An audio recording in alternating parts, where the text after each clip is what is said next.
2019-2020 season Cristiano റൊണാൾഡോയും Robert ലെവൻഡോസ്കിയും ലോക ഫുട്ബോളിനെ ഭരിച്ചുകൊണ്ടിരുന്ന കാലം. എന്നാൽ ആ സീസണിൽ യൂറോപ്പിലെ മുഴുവൻ വമ്പൻ സ്ട്രൈക്കർമാരെയും നിഷ്പ്രഭരാക്കിക്കൊണ്ട് ഒരാൾ ഗോൾ വേട്ടയുടെ കൊടുമുടിയിലെത്തി. 36 ഗോളുകൾ. ലാസിയോയുടെ നീലക്കുപ്പായത്തിൽ സിറോ ഇമ്മൊബൈൽ എന്ന ഇറ്റാലിയൻ സ്ട്രൈക്കർ പന്തടിച്ചു കയറ്റിയത് എതിരാളികളുടെ വലയിലേക്ക് മാത്രമായിരുന്നില്ല, ചരിത്രത്തിന്റെ ഏടുകളിലേക്ക് കൂടിയായിരുന്നു. ക്രിസ്ത്യാനോ റൊണാൾഡോയെയും ലെവൻഡോസ്കിയെയും ലയണൽ മെസ്സിയെയും എല്ലാം പിന്നിലാക്കി അക്കൊല്ലത്തെ യൂറോപ്യൻ ഗോൾഡൻ ഷൂ സ്വന്തമാക്കിയ ആ നിമിഷം, അത് ഇമ്മൊബൈലിന്റെ കരിയറിലെ വിജയം മാത്രമായിരുന്നില്ല, അയാളുടെ പോരാട്ട വീര്യത്തിന്റെ ഏറ്റവും വലിയ ഉദാഹരണവുമായിരുന്നു. സൊറന്റോയിൽ ജനിച്ച സിറോ ഇമ്മൊബൈൽ യുവന്റസ് അക്കാദമിയിലൂടെ ഉയർന്നു വന്നുവെങ്കിലും പ്രധാന ടീമിൽ ഇടം നേടുവാൻ വളരെ പാടുപെട്ടു.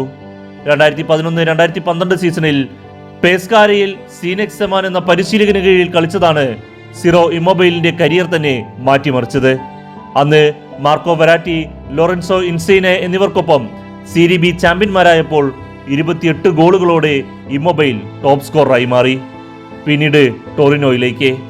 2013-14 സീസണിൽ സീരിയയിൽ 22 ഗോളുകൾ നേടി ആദ്യമായി സീരിയ ടോപ്പ് സ്കോറർ പുരസ്കാരം നേടി. ബൊറൂസിയ ഡോട്ട്മുണ്ട്, സെവിയ തുടങ്ങിയ ക്ലബ്ബുകളിലെ ചെറിയ സ്പെല്ലുകൾക്ക് ശേഷം അദ്ദേഹം എത്തിയത് തന്റെ യഥാർത്ഥ തട്ടകത്തിലേക്കായിരുന്നു, ലാസിയോ.